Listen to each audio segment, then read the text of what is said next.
All sports, all plays. All sports, all plays. All sports, all plays. 365, we making up plays. You talking the game, get you to the days. Behind the court, the dime in the lane. Variety topics, living the same. All presentation, sports information. Hitting the airways, taking the nation. All sport, all plays. They working your faces. Grace at the field, so tie the laces. All sports, all plays.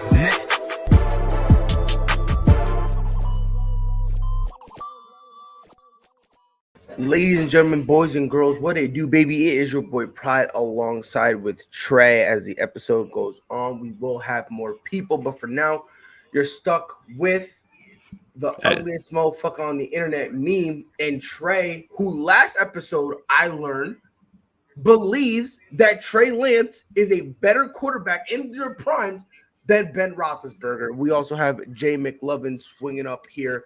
How's everyone doing today? Hey, what's going on, Pride? What's good, Jay? Back. Hey, what's up, my brother? How y'all doing today? Oh, God. And Coach. Coach, what it do, my guy? How you feeling? Man, I'm feeling great. How you? Hey, I got a question to ask you. I just gotta get this off my chest. I was on a show the other night, man, with Jay Ness, and they had a question. Would you bench? It was start, bench, and cut, whatever. And then the choices were Derrick Henry and Jonathan Taylor and Alvin Kamara. Ooh. And I, for some reason, they kept saying Kamara. They were gonna cut Jonathan Taylor and keep Kamara. And for the life of me, I was like just beside myself. Myself. It's tough. I mean, I'm pretty sure we could all agree that Derrick Henry's starting, right? Like we all. Oh, absolutely. That, right? The problem came in. Who do you cut between the other two? And I'm like, how do you? I understand Alvin Kamara. He's whatever. But Jonathan Taylor is just blowing this guy away. But he's and he is legit. Fuck. Jay, you're gonna get mad. I'm gonna go Kamara. Only for one reason. Only because with Kamara, I'm opening up my playbook because now I have a running back who can catch the ball consistently. You know what I mean? Like Jonathan Taylor, to me, he's more like a bell cow. You know what I mean? He kind of does what he runs the way kind of like what Derrick Henry does, right? Wow. So if I have Derrick Henry, the next guy I want like as his backup, I would want something different. Kind of what Dallas does. You know, Zeke is the bell cow, he's the thunder, and Tony Pollard, he's the lightning, right? So that's kind of how I would look at it.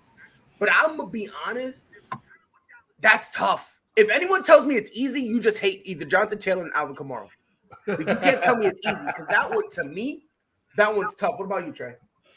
Man, I think I would go separately. To be honest, I'm not even sure if Derrick Henry is starting. But you know what I'm saying? But yeah, that's a good one. I'm gonna say juicy. I mean, like John, you gotta look at like John Taylor is really pushing the line right now on being, you know what I'm saying, him 2.0, which is a younger version of he's not injury prone. I probably would go with John Taylor. Maybe, I mean, but Derrick Henry is hard to just sit up in this to displace. If it was a year like this, it'd definitely be John Taylor, Kamara, and then Henry would be cut. Here was my argument. This was my argument. My argument was this. The standard and I'm assuming Pride, and you correct me if I'm wrong, but the standard for everybody wanting to start, you know, Henry is because the man just runs over everybody. I mean, he's got thousands of yards. He has almost 2,000 yards per season, whatever. So that's the standard. That's the reason why. Then you go to a guy like Jonathan Taylor, who, at all by purposes, last year he put up over 1,100 yards. This year he's well over 1,300 yards. Yes. And then you go to a guy like Kamara, who has never hit 1,000 yards ever, not once. It's true, and that's true. Ever hit 1,000 yards? He's a change of pace back. Exactly, and that's why I'm going with Kamara only because it's a change. No, but hold on, but listen to the argument now, Pride. Listen to the argument now. I hear you. The standard is you put Henry at number one because of how much running he's done. But then you have Kamara, who you say is all-purpose back, so you're not going to cut him. But then you got Jonathan Taylor. Why would you not? If that's the case, if your case for Henry is running, and your case for Kamara is all-purpose, then why? And you obviously value all-purpose so much so that you're going to put it over a guy who's putting yardage getting close to Derrick Henry yardage. Correct. It doesn't make sense to me because if that's the case, then why would you not put Kamara above Henry? Because you value his all-purposeness. Mm-hmm. It doesn't. You see what I'm saying? The standard doesn't align. But here's the thing. Because when people have this conversation in terms of start, cut, or bench, right? I look at it differently. I look at it as if I'm building a team, who would I want to, like, who would I want? But just because, let's say I, for instance, I'm gonna have Kamara, right? And this sounds, I don't know, maybe I'm bugging, maybe I'm in a different world right now. Maybe it's just the fact that Kamara's been injured lately. I don't think Alvin Kamara is better than Jonathan Taylor right now. Now, if I'm wrong, please somebody come at me. You know what I mean? Right. Like, because by your definition of Kamara, he's basically an overglorified version of Kevin Falk. I wouldn't go with over-glorified. Or you know what I mean? He's just a better version of Kevin Falk. Where he catches out of the backfield. I would say, but he also is he's more of a household name. But yeah, his play style is a lot like Kevin Falk. It really is. You know what I mean? That's what I'm saying. Like me personally, I believe if I'm building a team, you need to have Alvin Kamara coming off that bench just to give you a little bit of dimension, right? Like something different. You know what I mean? Like, right. And then me personally, I'll take Derrick Henry. But if you're gonna take Jonathan Taylor, I'm not mad. You know what I mean? Like, if you have anyone, like I said, for anyone saying that this is easy, you're either dumb or you just have a hatred of whoever you're cutting. You know what I mean? Like, for me, this one really isn't. It's not easy. You know what I mean? Well, and Jay, I understand why you're saying in terms of why you would have Jonathan Taylor and why you will cut Alvin Kamara, and I get it. I do, But the way I look at it, a lot of teams that run the ball, if you have more than one guy, they all do something different. You know what I mean? Like, for instance, like when it's a running back by committee, if you look at San Francisco, right, they have that one power back, they have the one elusive back, the dude who's just there for like speed, and then you have the receiving back. You know what I mean? Yeah. And that's kind of how I look at it. You know what I mean? Like when you look at Kamara, you kind of got you got the elusive guy and the receiving guy all in one. Kind of the same way that we look at Austin Eckler. You know what I mean? So that's kind of how I look at him. So that would be my logic for keeping Kamara. However, I will say if you start, because I have someone here that says cut Henry, start Taylor, or bench Taylor, start Alvin. And I don't mind that. I really don't. Now it's on paper. It's crazy to hear you're cutting Derrick Henry and be like, yo, what are you talking about? On paper, it sounds crazy. But Taylor is putting in that work. He's pushing the line. Yeah. You know what? Hey, Taylor some respect. Hey, I won't even. Hey, look, at one point, I even went far right on it, and I said, "Hey, let me ask you a question. We all play fantasy football. Everybody plays fantasy football. Yes. And on your team, hey, watch this. On your team, are you wanting Alvin Kamara or are you wanting Jonathan Taylor? Oh my God, Jay, give me one moment, ladies and gentlemen, boys and girls. Trey, I was asking about him. And just like when you talk about the Lakers, Freddie shows up. I put this man's name out there. The man, the myth, the legend, finally got over the depression of Lincoln Riley and probably back on the Jalen Hurts train. Bishop, my God, how are you feeling? Bishop, how you doing, Bishop? What's up? What up, Coach D? What up, Jay? What up, Trey? What up, I haven't. Good. Man. Hey, there were sightings of you like the Loch Ness Monster, man, but I don't know if I can believe it or not. Hey, Bishop, happy to see you back, man. I had a missing person case on you, man. Man, I've been a bit before busy. the show went live, I was talking to Trey. I was like, yo, have you seen Bishop? He was like, I saw Bishop, and I saw him on Monday. He was in one of the chats, and he was driving over there. I was like, man, I wish I was like him going on vacation every other day. You like my cousin who goes to DR literally every weekend. Like, it's wild, you know what I mean? Yeah. And now you're here, Bishop. I have missed you, and Lincoln Riley has moved on to greener pastures. He has. God, I wanted to say that for some reason. Yes, he has, and I'm happy. And Rattler went to South Carolina, so you got a fresh restart. Him and Starman, right. Him and the Titans went to South Carolina. Let's get into it. Yesterday, Steph Curry broke the record for all-time threes made, which was hilarious because right before he did it, the dude was Steph was literally trying to like face up against Julius Randle, right? And when I saw that, I'm like, I didn't think Steph gave much of a shit about the record. I didn't think he cared. I didn't think he did, right? Because I'm like, yo, you're already considered, greatest shooter of all time, Like, no, you know what I mean? Like, to me, I don't think he needed it. But he hit it, and, on the bench, it was this emotion, almost as if, like, it was surreal to him. Like, it wasn't real until he hit that last three, which, by the way, was as Steph as a three as you could possibly get. You know what I mean? The only way it could have been any more Steph is if he pulled up from half court. That's the only way it could have been any more Steph. Trey, let me start with you. I'm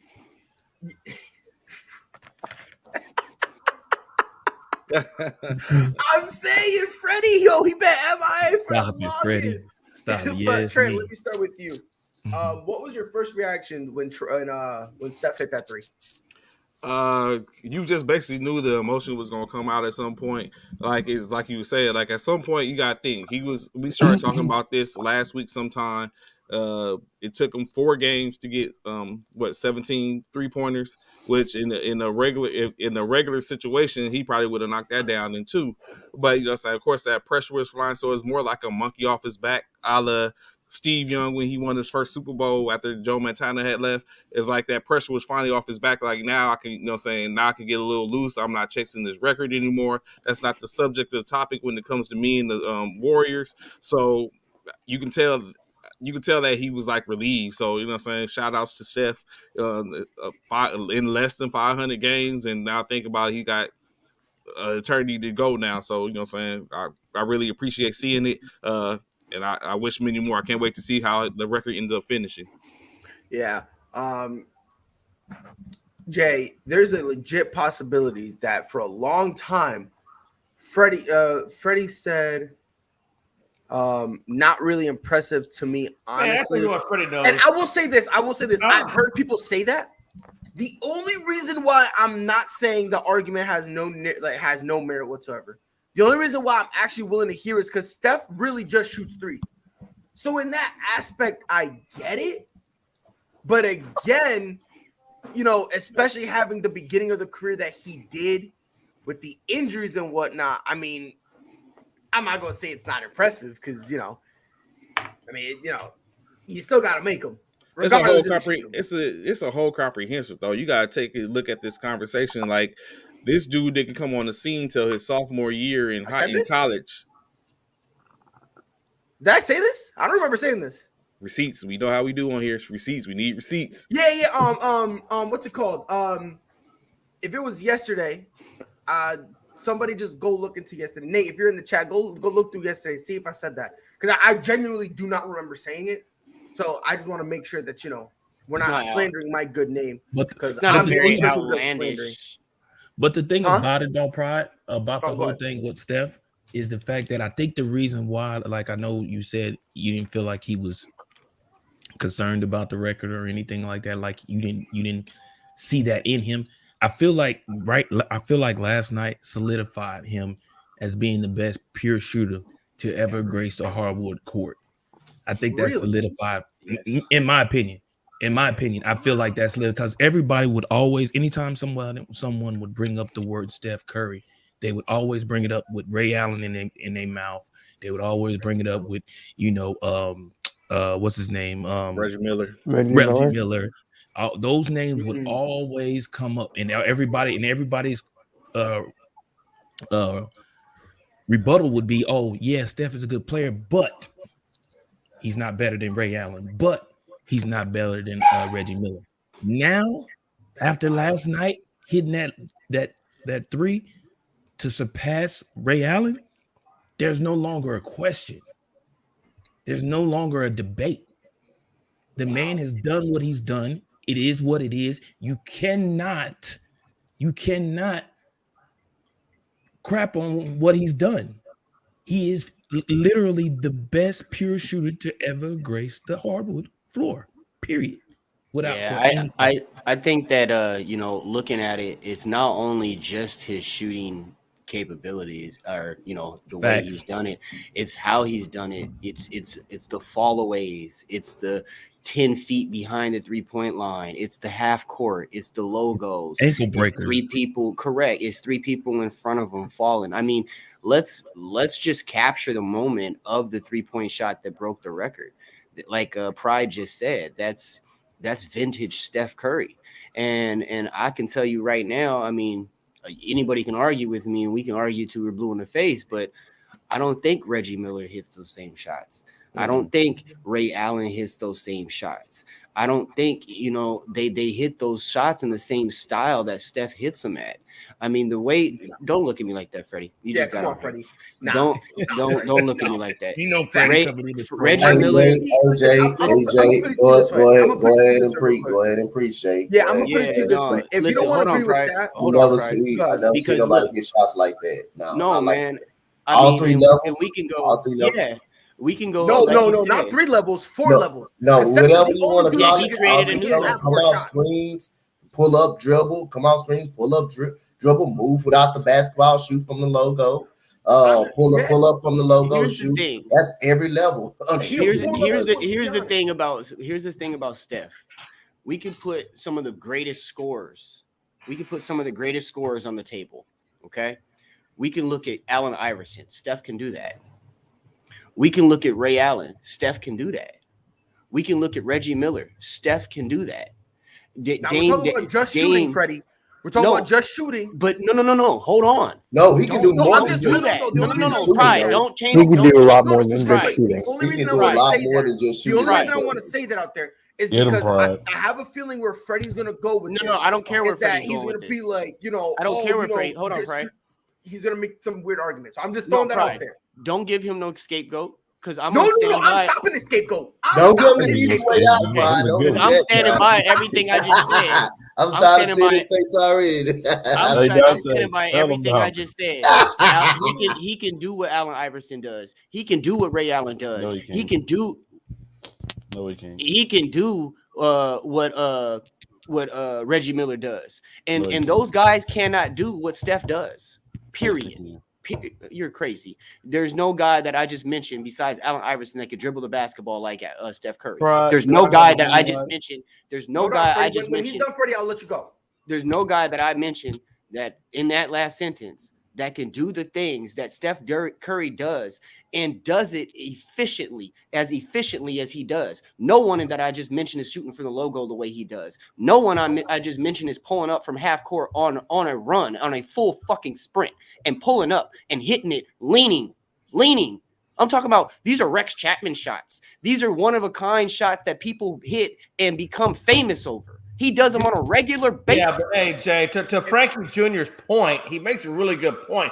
And it's true. The game back then, the style of play back then is not the way the style of play is today. So it's almost like you're comparing apples to oranges, man. No.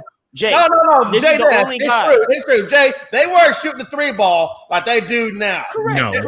However, Jay, like that. You live or die. No, you live or die by the 3-point and the dunk. That's or the what they say. That's true. That's what you do. So naturally, your numbers are going to be inflated a little bit higher. When Ray Allen first came in the league with the Supersonics and all that back then, they weren't shooting the 3-ball like they are nowadays. The mid-range jumper, which Kevin Durant still does, the mid-range jumper. Hold on. Let me hop in here. Let me hop in here. And plus, like you said, the style of play, like you said, let me just hop in here. Hold on. Jay, hold on. Style of play was much tougher back then. Nope, I don't like when people say that because you're not. We need. Or is it fair that we punish Steph because they didn't shoot threes back then? The line was still there. If they hold on, Jay. Hold on. If the line was there and they chose not to shoot, that's on them. No, that's not on them. It's on the coach and the style of play. You can't say that. No, doesn't matter. Doesn't matter. If the line was there, they didn't choose to shoot. That's really on them. So I'm not really because it's kind of interesting how the whole league. I'm not knocking Steph. Hold on, because look, just because other guys didn't shoot. That's hold on. Let me put that in perspective, Jay, because I like you bringing that up, and I appreciate you bringing that up because that actually goes right into what I'm talking about with Steph. Okay, we're talking about guys that didn't shoot as many shots as Steph Curry. We're talking about guys that weren't shooting 10 steps behind the 3-point line. So no matter how you put it, hold on. Wait, Jay, I got you, bro. I understood you. And here's the thing. When we talk about Michael Jordan, when we talk about a Kobe Bryant, we talk about a LeBron James, what you just said, we can put into perspective.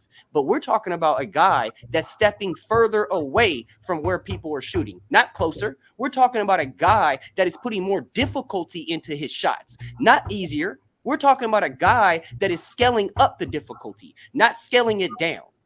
So let's put it in. But he doesn't hit. But you act like he hits that shot like on a nightly basis. He hits that shot every once in a while. Hell, Ray Allen. You gonna tell me Ray Allen? Ray Allen's never had to try to do it. What? How do you know he can do it? How do you know he can do it? He never had to try. I disagree with you, Jay. It doesn't fit. J Mac, I disagree with that.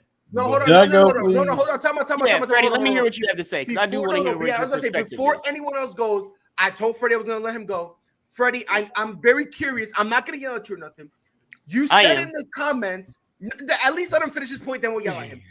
You did say you ain't gonna hurt my feelings feelings by you yelling at me. Hold on, Freddie. You said that you don't think it was that impressive. I want to hear why. Because I think I know where you're going with this. I didn't know that was the angle you were going. You don't think the 3-point title is that impressive? And by the way, that's what he said. This is what he said when we were talking about it. Not really impressive to me, this honestly. is what you said, Freddie. I want to hear your explanation on why you believe that. Well, I want to say two other things too as well. But I'm going to answer that question. Steph Curry's a 3-point shooter. We don't really see him do other things. I mean, yes, he'll go for the layup, but majority of his shots are 3-point shots. Let's not act like that. And that's a bad thing?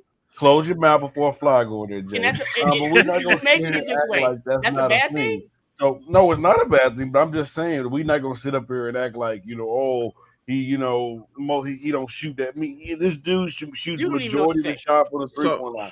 Number one, but he's still impressive, Fred. Let him finish. Number two. Yep. You said Reggie Miller, Ray Allen can't do what Steph do.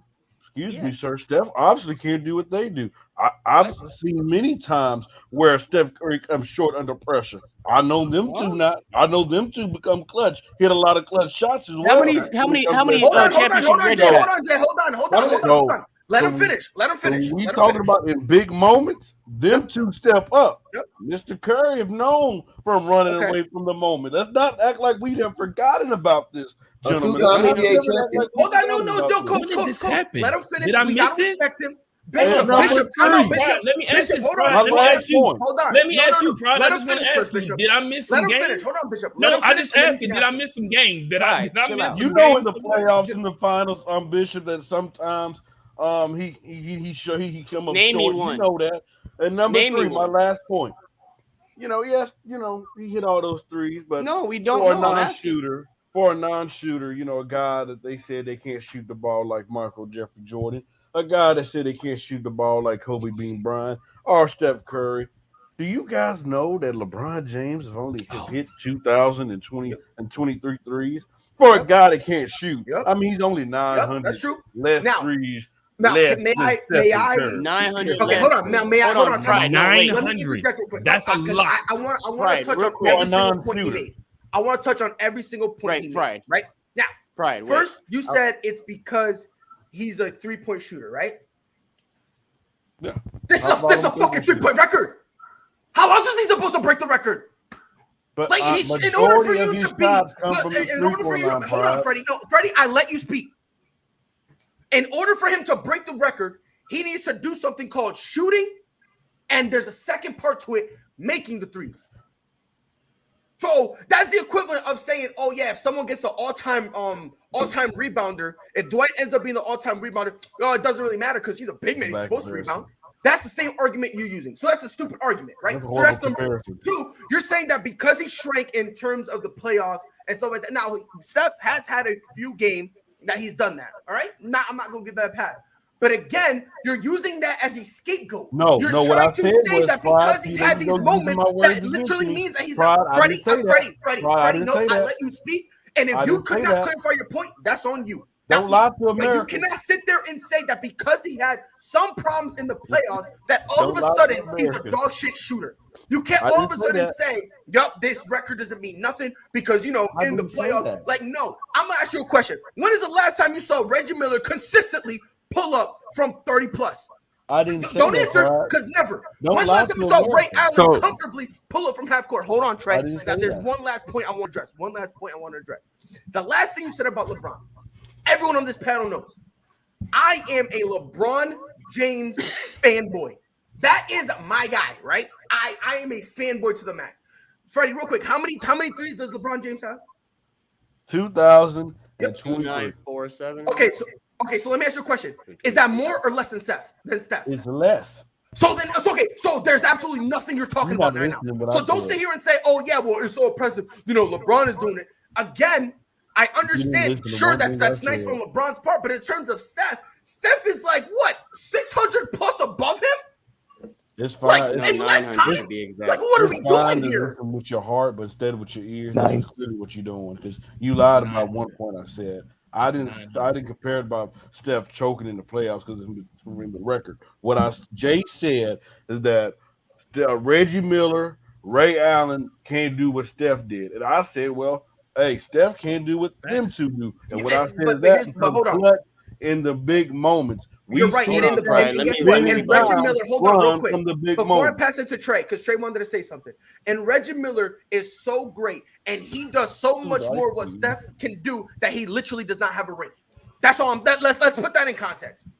So don't sit here and try to act like Steph is like no. Don't here try to poo-poo on it. It's a great achievement on his behalf. Personally, I don't think he needed it because I already I thought it was already solidified that he was he was one of the greatest shooters of all time, or if not the greatest. I thought it was already solidified. I didn't think he needed it.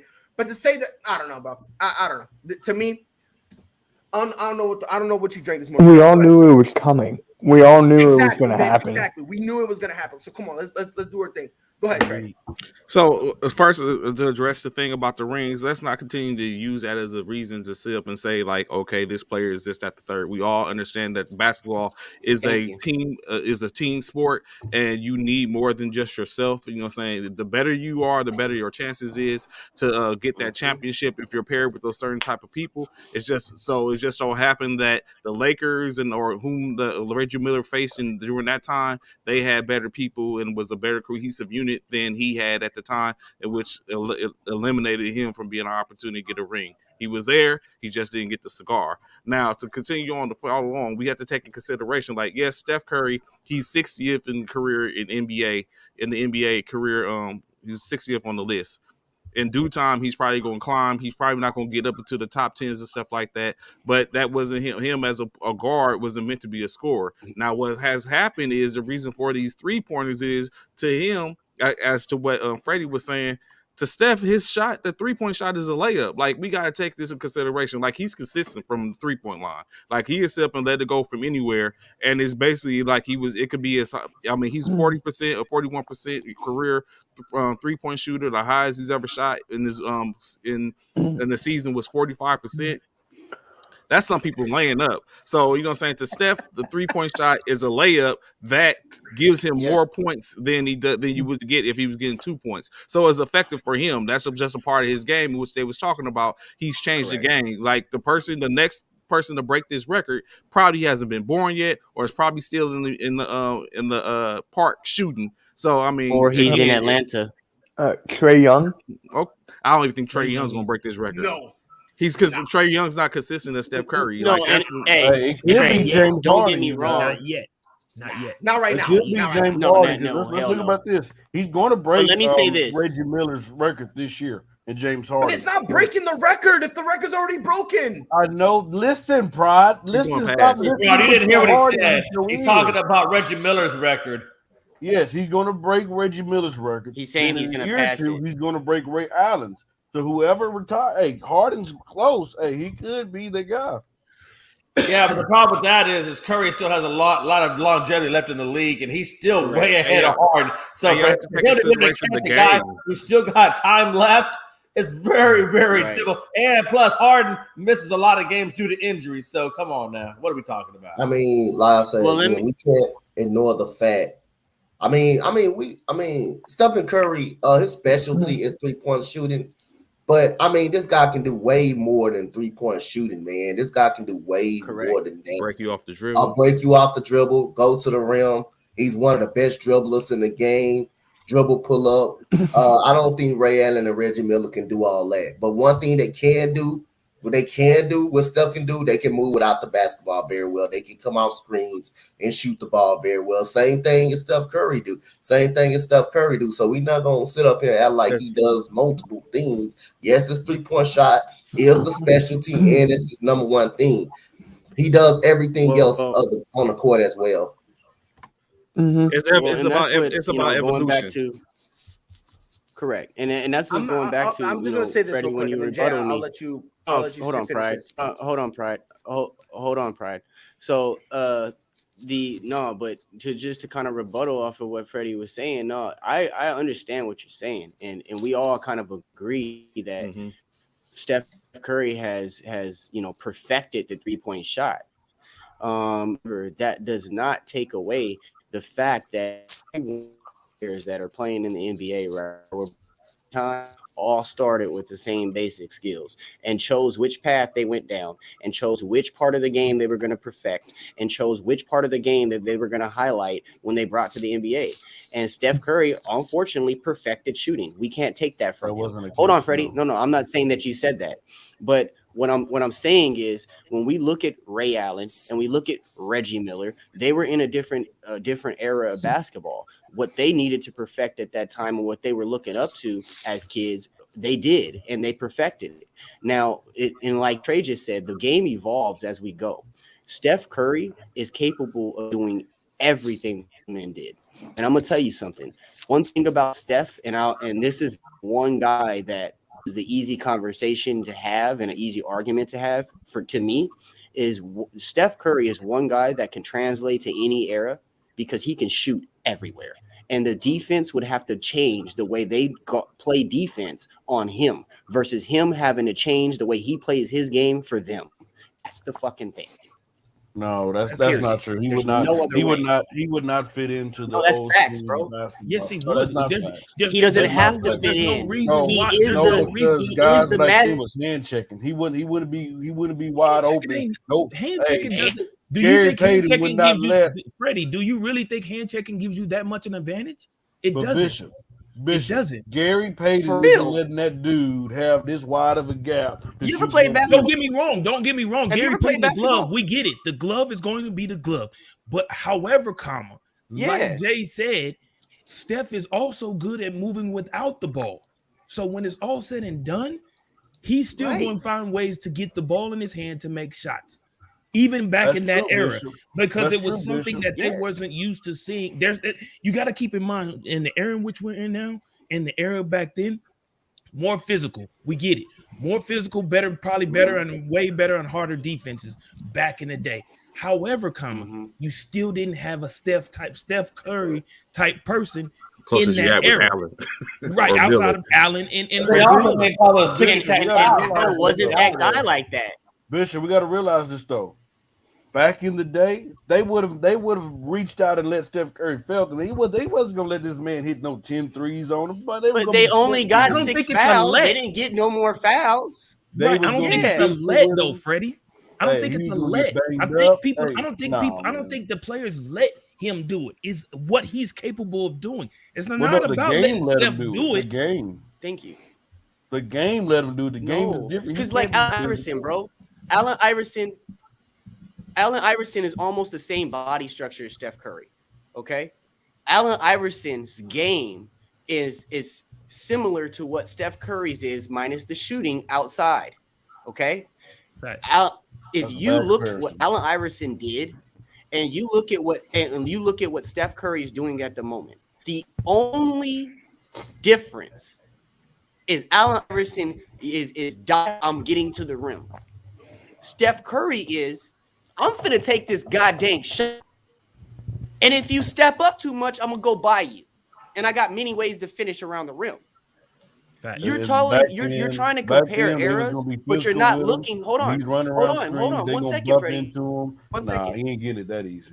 No, that's fine. But listen, Freddie, your things here. You're comparing the era, and you're taking the best part of that era that will be effective against the guy, but you're not taking the best part of that guy's game that'll be effective against that era. Okay, but also the game isn't the same. The fouls aren't the same as it was back then. The game itself has changed. I don't know. The game itself has changed. I could agree with y'all. But Jay, I killed that. But time out, Jay. I killed that. Allen Iverson. Facts. No, same person. It is the same person. Iverson It is wasn't practically shooting Jay Freddie. like that. It is. It's practically the same person. Allen Iverson may be a little shorter, but it's basically the same thing. He's right. Jay Ness is right. It's practically the same person.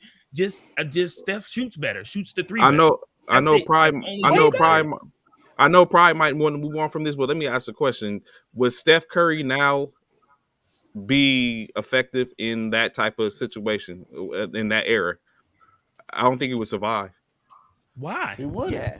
Give me a reason why. I think he would. I just think he wouldn't break the 3-point record. Man, they was beating up on Michael Jordan back then, bro. No, that's different, bro. I don't know. Dude, do you guys got? Hold on, Freddie and Trey. Hold on. Let me ask you this, Jay. This is finna kill it all, Jay. Jay Ness, this finna kill it all. How many times? Y'all saying it wouldn't work, but if we go off of Jay Ness's comparison of him and Allen Iverson, how many times did Allen Iverson, Reggie Miller, or Ray Allen get hurt from going into the paint back in the day? How many times did you listen? Hold on. How many times did you see them get hurt because through them hard defenses? Because we're talking about the same defense back then. We're not talking about the same era. Ray Allen did not play in the era where the Pistons was the bad boys. That's to But I did. Okay, leave Ray Allen. We're talking about Ray Allen and Reggie Miller. What about Reggie Miller? We're talking about Ray Allen. Look at the year when Bill and Beer was playing. Everybody knows how dirty and nasty Bill and Beer was. They were nasty back then. There's no nastiness. There's no nastiness in the NBA. It's not the same. I'm telling you. I watched all these guys play. I watched these guys, and it's not the same. It's not even nowhere near the same. It's a whole different animal. J-Mac, I'm not arguing the fact that the defense, that the bad boys of Detroit and all of them were way worse than. But that's a different era than what we're talking about. I get that. They didn't even have the same foul structure. They didn't even call fouls back then like that. Agreed. We're not saying that's not the case. Yes, we're not saying that's not the case. Allen Iverson is a bad comparison, honestly. I mean, let's be honest. He's not doing what Steph Curry's doing. He's not doing what Steph Curry's doing. He's just not shooting a three like Steph. He's just not shooting a three. That's it. That's the only Allen Iverson's handles are way better than Steph Curry. Are you serious? To clarify what I was saying. Yeah, Allen Iverson's handles are way better than Steph Curry. No, y'all need to. I wouldn't say way better. I would not say way better.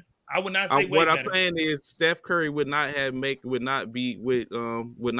in the bad boy era, but of course he can in the era in which AI was in. Is that what my clarification was? What I'm trying to clarify.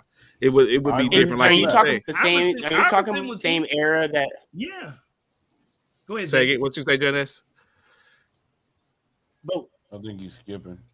Trey, are you talking about the same era that Scott Skiles and Danny Ainge and Muggsy Bogues and Spud Webb played in? Say that, Jay. Say that, Jay. Okay, say that, Jay. Okay, true. No, hold on. I just know that. I just want to know that. But the structure, think about how Steph Curry struggled with the ankle injury and all that type of stuff that kept him out. He was scrawny, he was small, completely different. So if he one part and stuff like that, it would have been a difference. Styles and them were built for that. They're different type of players. They were, the gritty and all that type of stuff. That was Steph Curry. I'll give you Styles.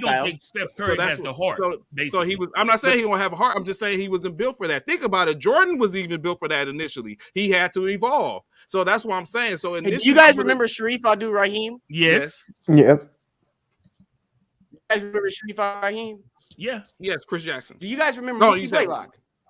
But again, Mookie. I know Mookie. Yeah, you guys remember Mookie Blaylock, right? Again, you guys remember Charlie Ward? Charlie Ward, yep. Used to play for Florida State. Okay, I'm just saying, I can keep going with this. Yeah, but again, Trey, the 350 came from a guy that was about as big as Steph Curry. So let's I'm not sit here that. and down this. Yeah, and let's not sit here and down this man and say that he wouldn't have been able to survive physically. There's They no whooped down in the Steph man, Curry's man. ass the He first would 3-4 not have years. survived, man. But they whooped Steph Curry's ass the first 3-4 years of his NBA career. They whooped his butt. Don't forget that. Don't forget that, y'all. They whooped Steph his Curry butt. would not. Steph Curry would be. No, they would have had that being scared to go to the 3-point line. He ain't gonna go to the hole. He ain't gonna go to the hole in that area. He's gonna take step backs. He's gonna do pick and rolls. He's gonna shoot 3-pointers, and he's not gonna be that physical presence that you're talking about. But that's what we're saying. Go to the hole So, and challenge Dave Mutombo. He's so not what gonna I'm go, saying, he's not gonna do that. Yeah, That's what he's I'm not. saying. We get that, but I'm saying that the way they used to game plan then is like, no, take that shit out, remove that part of the game from him, and he was going to be a target, and he wouldn't have been able to have that because just like Jordan, they removed that part of the game, and then Jordan had to evolve. That's all I'm saying is they would have that in that what you're era. saying is he's it was so like good. Goon. I'm listening. So what you're saying is he's so good at what he does that they would have changed the game in that era, so he wasn't able to be effective. That's your guys' argument. Yeah, that's what I'm arguing. Like he would have. That's what I'm saying. He is that's going what I'm to be saying. effective in that era. Yeah, well, I'm saying he would have been less effective than what he is now, or any era after that. That was an era which they would have game planned specifically for. Nah, that's how you get it. We gonna show you how you gonna have to sit up and really, and that's a different. That's a different conversation. That. All right. That's fair. I can respect That's that. fair. I understand that. Some people, he is credible enough. He's a game changer. Yeah, he's credible enough to be that person who coaches will have to game plan differently and maybe have a set of Curry rules. I can say that. Hey, let's not forget. Hey, because the 3-point stuff did not really start till he got here. Let's be honest, because I remember watching the Lakers play. Hey, because this man got centers out there shooting threes. He got power forwards shooting threes. He had everybody shooting threes.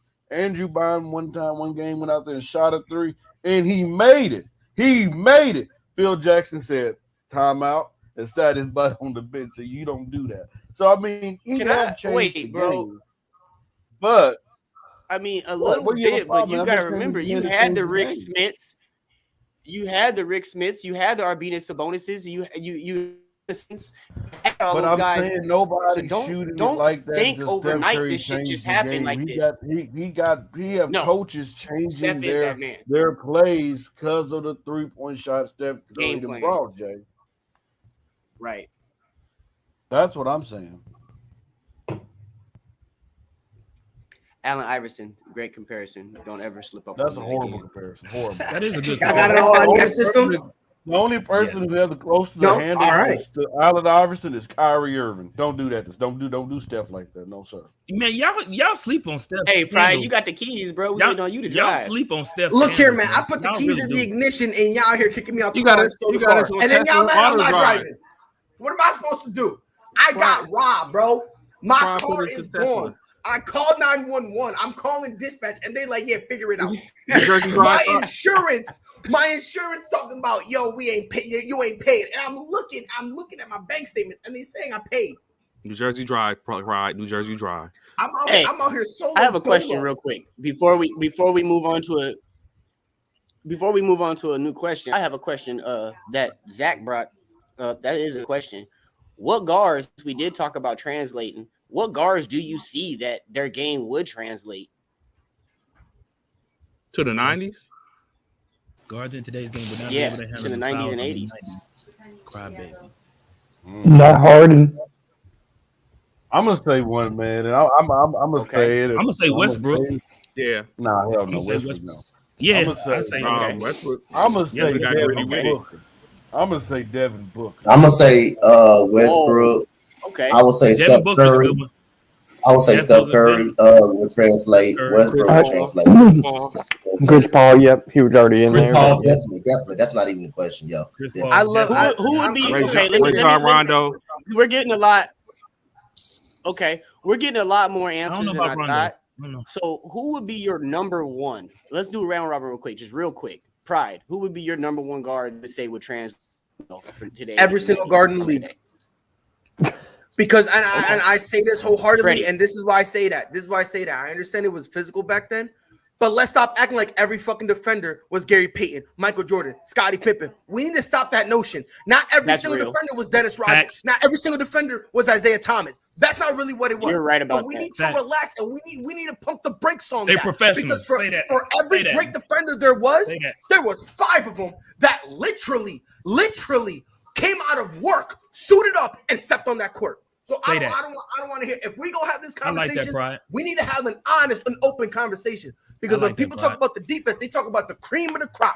And let's not get it twisted. That cream of the crop or the cream of the crop is sweet and it's juicy. But once you hit the bottom and you get that icky stuff, I don't want to hear it. That's all I'm saying. You did that, Pride. You did that, Pride. I like that. They go straight for the defensive player of the year, don't they? Exactly. So every single time it's like who's defensive player of the year? So then he was a standard bearer. And it's so my take on that would be that spotlight.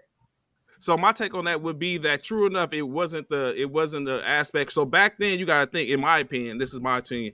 So back then, I foresee it as it wasn't just like you had some dogs that was on defense, but you had some people that was willing to back them dogs up. What made the difference? So it was like you get through the first line, you got second and third line of defense that's waiting to smack your ass. So that's the concept. Right, I saw that. Which these people were more so. It was team defense then. Like, yeah, you had some stalwarts, but at the end of the day, everyone wasn't a top defender, but they were pretty good. They was a consistent in applying assisting and made it a little harder for them. So it was a problem. That's what made the problem. It was more team defense. Yeah, it was team defense. More so defense. That's what the problem was. Like, yeah, you had your Rodmans, you had your Marco, you had your Aguirres, your Vinny Johnsons, you had those type of people that then when they get to the second, then you got your Lambeers and you got your Rollins and you got your Edwards and stuff like that. But yes, and Daltrey. So that made a difference. That's my argument, which why I said that everyone wasn't built like that, but it was a problem which I like that. negates and would sit up and make a problem for the average cat that wasn't ready for that. So that's the argument which I would have for that. Mitch, I'll let you go ahead. Does it have to be a guard? So a guard, right? Yeah, just a guard. Just a guard. Ben Simmons. I was not going to say that. Hopefully he gets traded today. But dang. I was going to say Westbrook. Chris Paul's up there. There's a lot of them. I'm not James Harden because he needs the fouls. Who's your number one? My number one, Chris Paul. Who's your number one? Chris Paul. All right. Freddie. Devin Booker. When you talking about a guy that you can compare to Kobe, we compare Kobe to Michael Jordan thing. You talking about that has that mindset, that killer instinct. Hold on, start over. I need to record this. Hey, I love Devin Booker, man. Hey, you talking about a pure killer? I love Devin Booker. Pure killer. Arizona, man, he would have killed them boys back then, just like he's doing now. I love D Book. I like Derek Booker too. He you know I gotta fuck with you. And you know what's different? He don't just get it. He reminds me of a Jordan's game, of a Kobe's game, because he don't just shoot threes. He'll get in that mid-range post and he'll kill you with that mid-range shot. Just like those two. Yes, I just compared Booker with Kobe. Anthony Price. That's not disrespectful. Look at the game. And I didn't. Anthony, don't you start. Me, I would give it to I say who could play also in back end. I'm on it, Damian. Tatum. Jason Tatum. I think he could guard. There's a lot of forwards. What's your guard, Bishop? So I'm a lot like of everybody forwards. else. We could talk all day about forward. Yeah, you're right. Luka also. Luka, yeah, but out of Westbrook, and honestly, I'm gonna say this too, and I know y'all gonna disagree, but I honestly believe Kyrie could do it. I believe Kyrie could. I feel like Kyrie would be. I don't agree. I believe Kyrie would be the Allen Iverson 2.0 back then in the day. I truly believe that. Caruso, I miss him, Coach. LeBron James did play point guard. Without a doubt, Chris Paul. Chris Paul, ultimate team leader in the NBA right now, ultimate coach on the floor. First option is get his teammates involved. Scoring comes last, but his teammates come first. So I think that would definitely translate in the 80s and 90s. So that's without a doubt. Chris Paul is the ultimate number one guy I will go to. Here's another one I should start of. Lonzo Ball. I think he could do it. He transferred his game. He ain't showed me enough yet. I mean, his work ethic, his defense getting better. McLovin. Yeah, man. Listen, I'm definitely going with Chris Paul. I think he's got that mentality of the way they played back. So I definitely got Chris Paul. Yeah, that's without question. So I'll be quick with mine. You guys already said a couple of mine. So I'm just gonna go with my favorite here, and I'm gonna stand by this dude. I don't care what no one says. Russell Westbrook is the most dynamic guard in the NBA. I agree with that. Without a freaking shadow of a doubt. Yep. He is, to me, as far as the eye test, he passes with 10s all around the board. He do anything that you want to play with the basketball. He can pretty much, even with his size, he can guard almost anybody on the court. When we talk about Gary Payton, I mean, this is a dog. This is a dog. So I would have to go because you guys already said Chris Paul. You guys already said Devin Booker. You mentioned Kyrie. I'm going hands down with my boy. Westbrook is a good call. Westbrook. And I'm going to say this too before I let it go. Everybody in LA, it ain't fucking Westbrook's fault. Look at the pass. Look at LeBron. He don't do good with ball handlers. Well, you can't say that, Jay. Go ahead, Pride. Go ahead, Pride. That was a long stretch. No, you can't say that. You can't say that, Trey, because he did it with Kyrie. Yeah. No, Kyrie chose to take that second step. He chose to say, you know what? It ain't gonna work unless I'm that guy in the back. He ain't get chose there. He got put there. That Kyrie, let's not give Kyrie that credit. He got put there. Hey, Pride.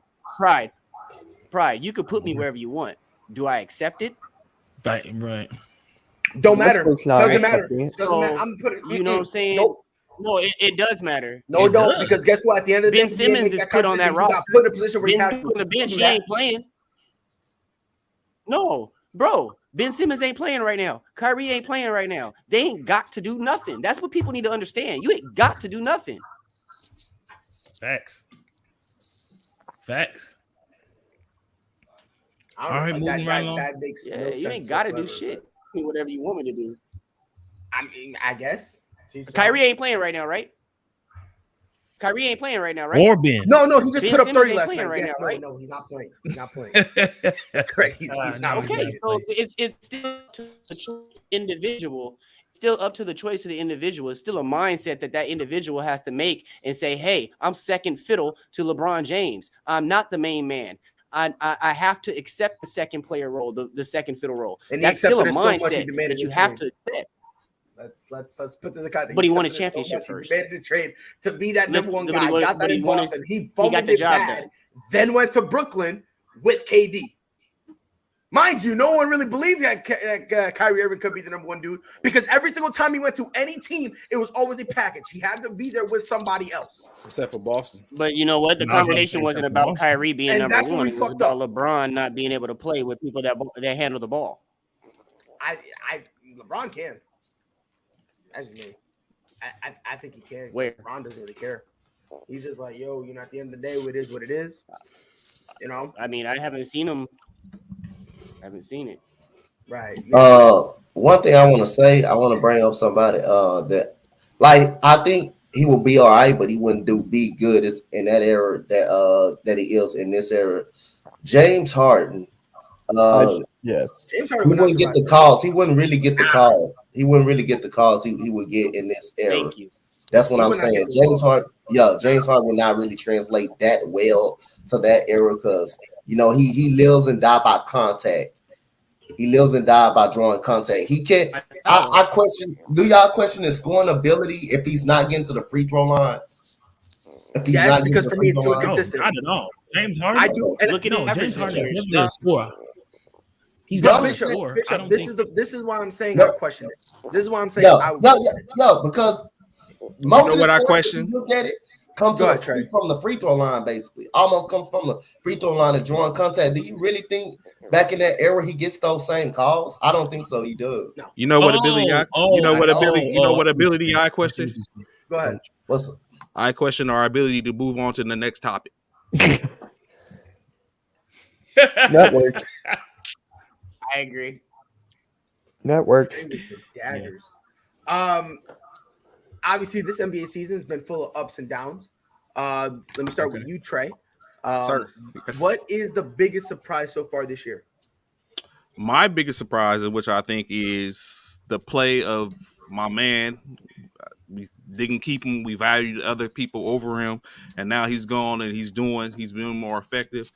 The biggest surprise is Alex Caruso and what he's doing in Chicago. That's for me. Hats off to that. Jay, what's the biggest surprise for you? Which Jay? Two of them up here. Well, I'll go first real quick. I'll do mine real quick, Jay, and you can follow me. I'm gonna say the Wizards. I really, seeing how they just kind of bundled up. They kind of like put people in a sheet, wrapped it, and just threw it over there. And that's how I felt with that trade. So for them to have all come together with Harold, I'm loving Spencer out there. I'm loving that team, and it's really good to see some more former Lakers that the Lakers organization gave up on yet again doing well. Go ahead, Jay. Yeah, I think the two things that surprised me the most about this season, I'm gonna say two because, and I'm gonna say Jaden Ness number one. Wizards definitely surprised me the way that they're playing as well as they're playing, and they're not having to count necessarily just on Bill himself, but they're actually supporting Bill and doing it all as a collective team effort. So the way the Washington Wizards are playing surprised me, as well as how bad the Lakers are playing surprised me. Because I really thought this was supposed to be the super group, the mega group, the group of all groups, and it's turned out to be a total milk dud. So I don't know. I don't get it. Coach, what's your biggest surprise? my biggest surprise? If the playoff starts today, this team is in home court advantage. The Cleveland Cavaliers. That was my next. That was mine. Well, Evan Mobley is a very great rookie. Jared Allen is a Coach JV Bickerstaff, who used to coach the Houston Rockets, that the Rockets goddamn Kevin McHale for he fucked over the whole goddamn team, and the Dwight trying to get Dwight Howard the goddamn basketball, and he just fucked over the damn team. And JV Bickerstaff did take us to the playoffs in that 41 year when James Harden did carry us in the playoffs. But I thought JV Bickerstaff did well. But he's got this team playing great. They playing great without Colin Sexton. Darius Garland is turning up another notch. And the Rockets, we do play them tonight. So this team is fighting hard. Kevin Love accepting the bench role. It's starting to me. I don't think he will ever get traded, but I think he would get traded at some point. But this team is very good, man. But we're gonna see what remains through the regular season. But this Cleveland Cavaliers team looks ready. And these guys can play ball. So shout out to JB Bickerstaff, the coach of the Cleveland Cavaliers. They're 17-12. Playoffs start today. They have home court advantage on the 4th seed. Bishop, who's your surprise? So I'm like J Mac. I have two teams. My first one would be the Knicks. And I really, Knicks have been bad for a while, and they've actually, come along in this season, with Randall and them and playing at the caliber in which they're playing. So I would say the Knicks is a surprise to me in the positive side. On the negative side, though, it would have to be them Pelicans. Everybody was hype for Zion coming out of the draft, and it's just not panning out for them. The New Orleans Pelicans, man, they're not the team in which a lot of people, I feel like, and a lot of critics and a lot of analysts felt like the Pelicans were going to be with Zion coming out and being one of their first round draft picks. So I would say those are the two teams. The Pelicans doing it not as good as a lot of people expected, and the Knicks doing way better than a lot of people expected. Mitch, who you got? For me, they blew out my team last game. I gotta go with the Memphis Grizzlies because they've been winning games without John Morant, and it's just like they've been doing better when their players are out. Like some of the players are out. It's just surprising to me. They're fourth right now in the West. I mean, when John Morant comes back, they're going to be on a bigger role. So I'm going with the Grizzlies. What was yours, Pride? For me, it really comes down to not really a team, but a player. Player specific. A gentleman we already touched on, James Harden. And the reason I'm disappointed is, frankly, he's showing. A lot of people have questions about James Harden's IQ, and he's just not proving it. You know, there's a rule out there knowing that you're not going to be able to fish for fouls, and you're still fishing for it. Now you take that away. Now what do you bring to the table? And all of a sudden, James Harden does not look the same. He looks different. And I was one of the people who believed that even with this rule, even with this rule, I thought he was going to be able to adjust to it. And he hasn't. I don't know why. It is what it is. If I got to do an honorable mention, I'll do an honorable mention because I was going to say Anthony Davis, but everyone's kind of already talked about him. People have been talking about him a lot. So that's why I didn't really say him. But, I mean, for Anthony Davis, he won the ring, and now it looks like he doesn't give a shit. Really, it looks like he just doesn't care anymore. And it's like, you know, and I if I'm not mistaken, he kind of came out and said, look, what else is there for me to prove? And it's like, you know, I understand that that's how you feel, but you know, you're gonna take some shit for that, considering how talented you are.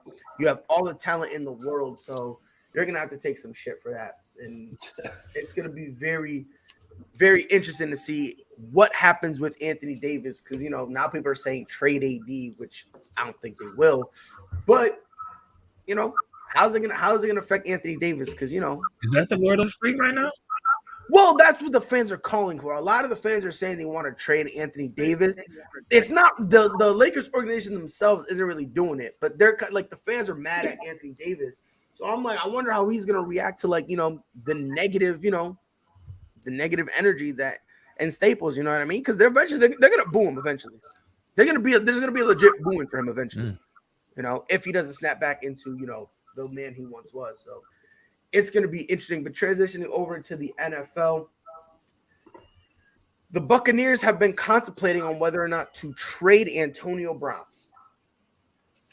And at this point, there's three options that they have on the table. And it's in this order. They supposedly want to trade him. If nothing happens, they want to cut him. And then if they're not allowed to cut him, then they'll keep him for the rest of the year. All this is really happening because not only was he injured, but then the whole vaccine, the fake vaccination card came out. And now the team is kind of looking at him like, okay, what are we doing here? Trey, let me ask you a question. Let's go with the assumption that Antonio Brown gets released from the Tampa Bay Buccaneers. Do you think it's the end of his NFL career? Done data. It's a wrap. So, in my opinion, what you see from from AB, Antonio Brown, is that he is who he exactly displays to be. Like, he's telling us who he is, and he continues to do this. Like, he's just a person, for whatever reason, he has, I guess, fights with whatever demons with inside, and it overwhelms his game for the most part. What has brought him to this point with the line about the vaccination stuff, for what reason we don't know. It got out, and now he is where he is. So I think I don't know how many more teams are going to be willing to take a chance on that for the simple fact of his talent. I think now the problems are starting to outshine his talent. So people are saying the trade deadline has passed. He signed a 2-year contract, but the second year is a team option. Last time I read, it was a team option. So that's kind of where they might pick him up to trade him. So I'm not talking about this year. I'm talking about if they're going to consider trading him, it would be next year. They would basically be talking to other people. It's a stupid idea. It really is. But let's be honest, this front office really isn't that smart. You know what I mean? Like, They're not smart, really. You know what I mean? Like the only reason now they have some kind of respectability is because of Thomas Edward Patrick Brady Jr. Every single time I'm gonna find a way to sneak that in once an episode. Jay, let's say, and by the way, in terms of affecting the cap, it really won't matter because the contract is it's cheap. It's like they get him on the cheap right now. Yeah, it's like $2 million each year. It's like the same thing for each year. So it's not really a big thing in terms of cap. So if they're gonna cut him or trade him or whatever the case may be, if they're basically gonna move on from him, it's solely for the fact that they just don't want him in the locker room. Now, Jay, let me ask you something. Obviously, AB, I believe, obviously he will be ready to play, this year. Let's say they keep him. Do you expect him to get any touches at all? Oh yeah, he's still AB, and I still believe Tom still has an affection for him, and there is chemistry there. Look, you can't deny what he did well in the Super Bowl. He's still that X factor. Yeah, he's still gonna get his touches. Tom's not gonna turn away from him. There's no way. He's too talented, and Tom has chemistry with him. There's no way he just turns away from him. Interesting, Bishop. Obviously Antonio Brown. For the last few years now, for some unknown reason, he doesn't know how to get out of the media limelight for the wrong reasons. There was a whole helmet debacle. Then before that, when he was with Pittsburgh, it was trade me and find out if I need Big Ben. Then he went to New England and literally had a cup of coffee before he got cut. The last few years, it's been wild. Do you believe at some point? Look, you've been with Bill Belichick, who, let's be honest, he had a reputation of being able to, change certain guys' perspective, like the perception people had on him. And you've had 2 stints with Tom Brady, and you are still doing stupid things. At some point, do you think the league collectively, and look, let's be honest now, if y'all willing to turn y'all back on Colin Kaepernick, why should we continue to support Antonio Brown? So, Bishop, do you think at some point the league's going to have to look at AB and say, fam, you done had enough chances, go hit the bricks? So, with this last stunt that AB did, man, if he ends up out of Tampa Bay, I don't know if anybody else. I'm gonna have to say that his season, his career is over in the NFL. These things in which AB is doing it just don't make sense. I feel like he has some underlying issues that I feel like some people may need, or that he may need to seek help about in regards to it, because I just feel like he's acting out when he has no reason to. So, and it has to be something behind that, because right now he's probably on one of the hottest teams in the NFL right now with Tom Brady. And they've got a great chance of repeating as being Super Bowl champions. Yet and still, you're doing things like that is uncalled for, and that you shouldn't be doing. He's doing things that you would expect from a rookie. And we all know AB is in his 8th year, bipolar. I agree with you, Anthony. It's something going on with AB, man, and people haven't put their finger on it quite yet. So. But to answer your question, I feel like if Tampa Bay releases him or he gets cut or whatever, however he doesn't get traded, I feel like it's over for AB, man. He's pretty much down. He might as well go join Dez Bryant and Terrell Owens and all of them, Ocho Cinco, and y'all just go ahead and do a podcast and keep it moving. It won't be better than ASAP, but hey, they can try. Comment of the day: nothing is wrong with AB. He's just from Florida.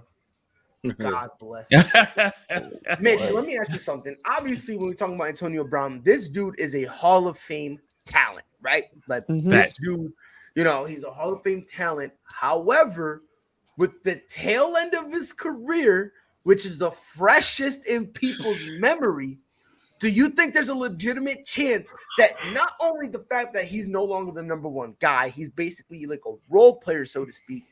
Do you think that? coupled with all the shenanigans he's just constantly finding himself in, do you think that's going to be a black mark and could potentially keep him out of the Hall of Fame? It could, especially his attitude and like off the field antics. Look what happened with T.O. How long did that take him to get in the Hall of Fame? Like what? How many years did that take him? Like 3 or 4? So people still remember the bad stuff that go on with Antonio Brown, and that should impress his mind. So I have to go with that. So yeah, it can hurt him. I just hope at some point Antonio Brown gets his shit together. But here's the sad part about it. I genuinely believe even if he does, at this point, I think it's too late. I think no matter what happens, again, when you're an older guy, and Bishop, you hit it right perfectly, right on the head. You're an old dude making rookie mistakes. Y'all ever go out to a club, right? Get money. You're chilling. Are you wearing that Tom Brady jersey? And you look. I was actually doing a bit from Kevin Hart because every time he does, he goes, "Get money, get money." Yeah. So it was a Kevin Hart bit, but nah, bro, yeah, y'all ever go to a club and you guys just see the 50-year-old, like the 50-year-old couple that's being mad extra, and just make you look at them and you're like, yeah, live your life, but like, fam, you look like my fucking grandparents, bro. Like the next youngest people here is like 23. Like, what are you doing here? That's Antonio Brown. Antonio Brown is so desperate to still be a young dude to the point where like now he's making young dude mistakes. And again, whether or not it's mental, I don't know whether or not it is. All I know is regardless if it's mental, I don't know if he's got a mental, like something mentally going on. I don't know if he's just straight up stupid. I don't know. Because let's be honest, there's some guys out there who's just stupid. They just make stupid decisions, right? And I don't know if AB falls in that category, but the fact that you're just constantly doing stupid stuff, and it's not just stupid stuff like, I overslept and missed practice. Nah, bro, you doing stuff that not only is getting you suspended, you're doing stuff that could potentially put you in jail. I mean, look at Plaxico Burress. What happened to him? You know what I mean? Like, you're doing this stuff that like could ruin you, and I don't know what it is. For all we know, it could be a big ego thing. It could be a mental thing. It just could be the fact that he's just naturally stupid. I don't know what it is, but it's a shame. Anthony Price says, I think money and fame changed him. He thinks he's untouchable. And the sad part about it is you can't feel untouchable when Pittsburgh traded you. Then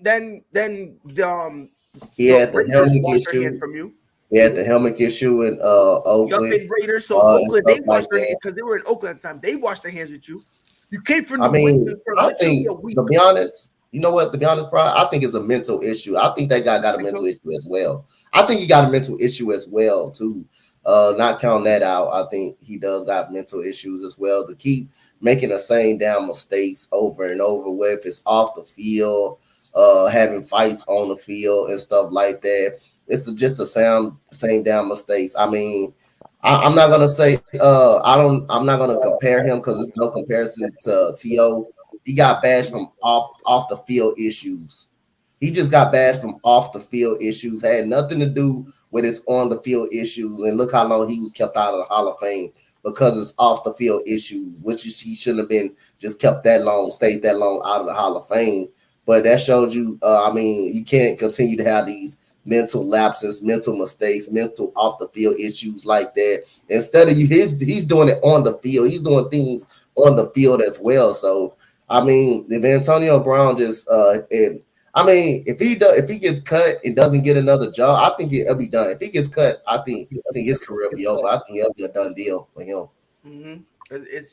It's very interesting. One more question before we move on. How come AB and Jameis Winston still gets to play in the league and they had rape allegations against them, which still hasn't been solved, but Watson can't play? Makes no damn sense. Well, Antonio Brown, it wasn't a rape allegation. Well, kind of, but basically Shorty was like, yeah, he did this, but he also hit me. Now, the Jameis one was already taken care of. The Jameis Winston one was basically already taken care of. They settled it. What's going on with the whole AB thing? Because last time I checked, granted, I haven't checked on it in a while, but last time I checked, it was still open. It was still open. And last time I checked, Shorty kind of said, I'm not really pursuing the sexual assault stuff, but he put his hands on me too, which then that kind of morphed into something else. So for the AB one, I don't know how that works. I don't, especially considering that, if I'm not mistaken, didn't he reach out to Shorty when he was in New England, which is kind of why he got released? Yeah. So I don't know what's going on with the AB one. Yeah. The Jameis Winston one, I know that got resolved. That was settled. But as far as AB, I don't know. I really don't know. I don't know what's going on. I mean, you also have the Michael Vick situation. Now I know that's like a little bit different, but people are still talking about that to this day and what he did. Yeah, which again, but he had an opportunity to come back. He came back and played for the Philadelphia Eagles and was successful. Yeah, I know Very that. successful. Yep. I remember the day we signed him. I was like, "What the hell? I'm like, what happened here?" It's very interesting. But speaking of sexual assault, that man Dan Snyder, he's fucking on one. They did during the whole Washington football team probe. It came out that this man, The money makes you do things. hey yo, so this and listen, bro. Dan Snyder supposedly, by the way, Positive Philly Productions, what it do, baby. Yo, what's up, man? Thank you for being My here. man Dan Snyder pulled a Robert Sarver and started hitting up victims, talking about, shut your mouth or things happen. And it's not just one. Supposedly, he reached out to a good number of them, which then went to the league and said, look, this is kind of what it is. Snyder, who stepped down from running the day-to-day operations of the team. Now, mind you, he stepped down from running the day-to-day operations. Notice how he didn't give up his title. This man is still involved with the Washington football team, which is kind of some of the flack and shit Washington is taking. But Snyder allegedly had his attorneys try to prevent a 2009 accuser from speaking to Wilkinson. Now, Wilkinson is, if I'm not mistaken, is the person, is the attorney for the league that's basically trying to figure all this shit out. Her name is Beth Wilkinson, right? So supposedly he tried to stop one person seeking to secure a silence and non-cooperation from his accuser. This then opened up an investigation where at least 30 other victims came forward saying that either Dan Snyder or his attorneys have came forward to attempt to quote, and this is direct quote, silence them with either money or threats of violence. I'm not going to be scared of no fucking dude with powder right hair, 70-something years old, talking about, I'm going to beat you up. Nah, fuck, why? Let me snatch a cane. Now let's see what we're doing. But all this is happening, and those people who came forward actually, like, this how you know Dan Snyder and his team is stupid. They did this stuff via email. Let that sink in. Via email. So the victims was like, oh, this is cake. They took that and sent it to the league, which we're still kind of waiting. We're still kind of waiting to see what the fuck is going to happen because, we've been doing this for how long? We're going to keep it a stack. Trey, at some point, Dan Snyder, he's got to get caught, right? Like, he's not really caught, but he's got to get punished, right? Well, at this point, he's already been caught for the most part. He's the person in question that is really starting to be the linchpin for what's going on. Is the I can't remember the name. I think probably you just said it, but it was a individual in which they settled for $1.9 million from a 2009 suit in which they charged, which Dan Snyder was being charged in. So they settled $1.9 million. So that is who Wilkinson, they're trying to avoid Wilkinson from speaking to push the current thing in which they're trying to find out what is going on with the culture at the Washington football team's front offices. So they're doing some of the silliest things, like trying to quiet people, like you say, threatening them. It's unfortunate for Washington football team. Hopefully they get all this taken care of before the season starts and are able to move on with a fresh, clean slate. Where basically we're going to see another situation like we probably got, like you have with the Las Vegas Raiders, where it's going to be a consistent distraction, and now they're going to have to build from that. So, unfortunate, Snyder. If y'all keep y'all stuff, if you stay legit from the get go, you won't have these problems. Ooh, actually stop Cam. Obviously, Coach, this is honestly something very, very serious because again, you're out there basically trying to shut people up. In my opinion, when you're doing that, you're either A, guilty, or B, doing something that will get you caught. So you're either doing this or you're doing something else, because if not, why would you do this? Coach, okay, this brings out a point. Do you believe that this is just kind of a coincidence, or do you think the NFL is really trying to protect Dan Snyder in terms of stalling this entire process? I think NFL may be trying to protect Dan Snyder, but like I said, anytime you threaten somebody just not to speak up and not to talk or something like that, why would you be afraid of a 70-year-old man? Why would you be afraid of a guy like that when he tell you don't speak up and don't talk? Should nobody? I can guarantee you nobody on this panel will be afraid of Dan Snyder today if he said any one of that to our faces. So again, I think it's more probably the NFL trying to protect Dan Snyder more than anything. But like I said, when you do something like that, you did wrong, and you're gonna get caught. You're gonna get caught. And he did do it. He must have did do it. So if he's telling someone to close your mouth, don't say anything. So he did. It was done. It was a done deal. Yeah, and the wild part about it is when this first started, there was only about, if I'm not mistaken, I think it was about a dozen. About a dozen people came forward. And then obviously as things went on and on and on and on and on, more people came out. More people started saying, look, and again, this has been going on for a while. Bishop, do you hold, like, they did some shiesty shit, which I haven't really been able to talk to about anybody, but this is kind of something that kind of sat with me in a weird way. John Gruden got fired. The next game, the Washington football team decided to finally pay respect to Sean Taylor. That 110% was just a PR move, just so that way, that way they could be like, oh yeah, don't ask us about this, ask us about Sean Taylor, right? Okay. What's your question?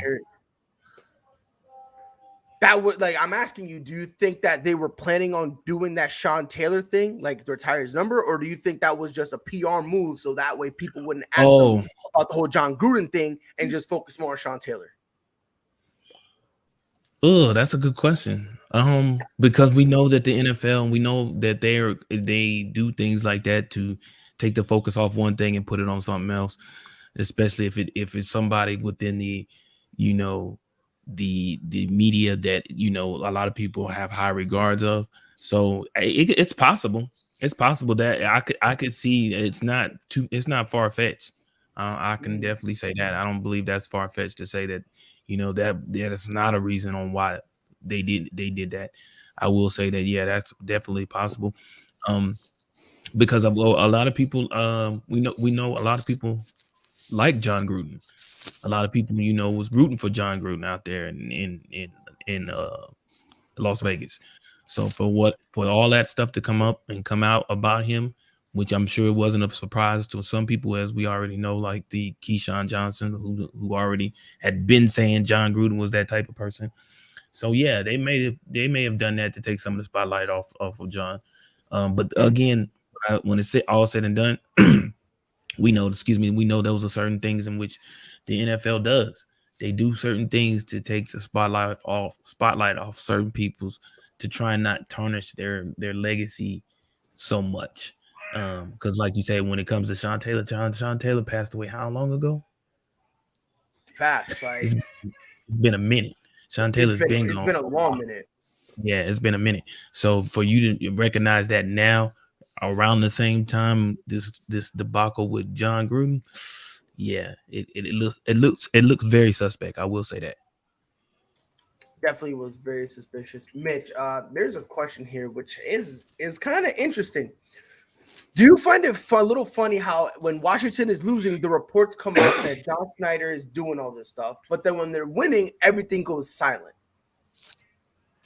And by the way, real quick, you said what do John Gruden have to do with Sean Taylor? They were looking into John Gruden and his emails, and it stemmed from the Washington football teams, like when their investigation, and it then connected to John Gruden. John Gruden got fired, and when he did, everyone was like, "Great." But you got to John Gruden because of the Washington football team's probe. What's the results from that? And then that game is when they retired Sean Taylor's number. So that's kind of what that is the connection from the question that I asked. But again, Mitch, to you, do you think it's funny that when Washington is winning, everything's quiet, but when they lose, all of a sudden it's, Dan Snyder did this, Dan Snyder did that. That's actually a good question there. Like, Damien, good job. You actually have a good question for once. Good job. But for me, I guess it just want to, when things are going bad for them, they want everything. Wait, hold on. I need to read that again. When it's losing, they want the reports on them. Got it. So when they're losing, they want like all the news on them, like what's going on with them. Now that they're winning, they're like, okay, we don't need this. Our record speaks for itself. So it could be like try to get a spotlight on them since they weren't doing good. Now they're doing good. They're like, yeah, well, they're doing good. What else is new? What else can they do? Yeah, I mean, it's very interesting. At this point, I wholeheartedly believe, just release the probe. That's it, bro. Just release the emails. Let's see what's going on, because it is kind of interesting. It is weird. It's a little peculiar how if, I wholeheartedly believe if any other owner did this, the emails already would have been out. I wholeheartedly believe if it was any other team, I believe the three teams that can get away with stuff like this, there's three teams. The Washington football team, because Dan Snyder's close with Roger Goodell. Dallas Cowboys, because of Jerry Jones. And as much as I hate to admit it, the New England Patriots are with Robert Kraft. Those three guys can literally kill somebody in front of Roger Goodell. And Roger will go, it's just boys being boys. Like, that's kind of the issue that we're having. And I wholeheartedly believe it was anyone else, the emails already would have came out. So, it's going to be very interesting to see how this goes. And unfortunately, that's really how it gets played out. But moving on to college football, this one low-key blew my mind. Trey, I didn't believe you when you sent me this. So I actually looked into it. Phoenix. The Chick-fil-A Bearcats have only a 4% chance. 4% chance of winning it all.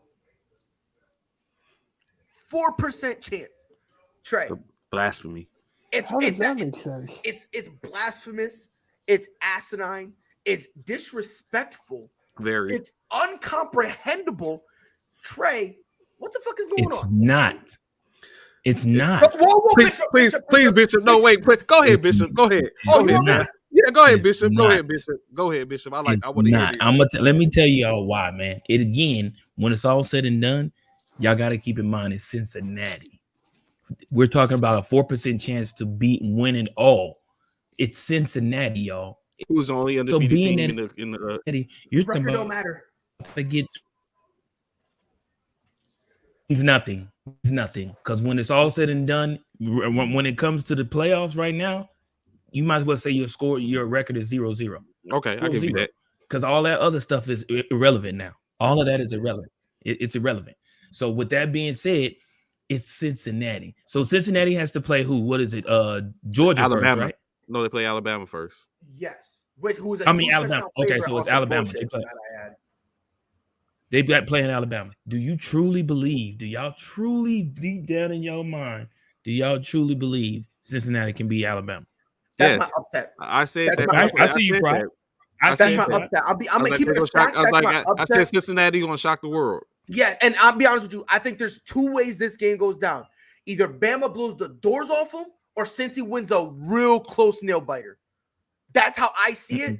And you see, you bite your nails, Bishop, subconsciously. You with me? So you with me that Cincinnati win a nail biter? See, Trey, we got him. Coach. Yeah. You believe that too? You believe Cincinnati's gonna beat upset Alabama? I don't know if they would do it, but I think they could compete with them. I don't know if they're gonna win it. No, my question for you, Coach, is that an upset pick for you? Don't tap dabs around it, Coach. I will. We'll get to that when the don't tap dabs around it, Coach, because we can probably have a possibility of beating them. Say what you say. Say it with your chest that they are. When the day come around, you will find out. That's what I'm gonna just let you guys know. But I like Cincinnati. I like Cincinnati. I like the cornerback Sauce that Sauce dude. I keep forgetting his last name, but he's a pretty legit cornerback, and they got some good weapons on that team. So and therefore I'm gonna give a great verdict that Cincinnati is my upset pick over Alabama. But to say they would do it, they got to go out there and do it. But anything is possible. Anything is possible. Michigan will see them in the national championship. I'm not gonna say they. I'm not gonna say they're the 4% favorite. I'm never gonna say that. I'm never gonna think if you're in the playoffs, you don't never have a chance. You don't have a chance. They basically saying Cincinnati don't even have a shot to win this game. Yeah, right. I'm not going to say that. I'm not going to say that. I think Cincinnati has fought and scratched to even get into the playoff, being one of the only, and now they're there. I don't think they're going to just lay down for it. Like I'm not saying Trey, but I'm not saying they're gonna lay down. But we all know, and this is from any person who's played sports. Saban has a full month to game plan. That not only that, but the fact of the matter is, when you are an undefeated team, you're riding that cloud high. You on that cloud? Wait a minute. Hold on. Tell me. The only reason why I say they are is because they undefeated. You're contradicting yourself. You're contradicting yourself, Bishop. You're contradicting yourself because remember when you said they have no chance, Trey said, "Yo, look, they're undefeated," and you said, "Look, that's the regular season. We're now in the playoffs." Now you're trying to bring the regular season back into the play. You can't. I'm not bringing it. Let me finish. That's what I'm getting ready to say is I'm not bringing it back into the fold. I'm not bringing their regular season record back into the fold. What I'm saying is, when it's all said and done, when you're an undefeated team, again, we're talking about, we know what their record is. It's still in the past because we're in the playoffs now. The undefeated record doesn't even really matter. But sometimes, just like any other team that's undefeated, though, because we still can't ignore the fact that they are undefeated, you need to get punched in the mouth to come back to reality a little bit. And sometimes that's why a lot of times when these coaches lose a game after being undefeated, they're like, all right, now we're ready. We're not on that, because you got to keep in mind, these are still young men who still have a concept in their head that, right now, they don't want to give us no credit, despite the fact of what our record is. They don't want to give us no credit, but we are the best team. They feel right now in their heart that they're the best team in the nation, without question.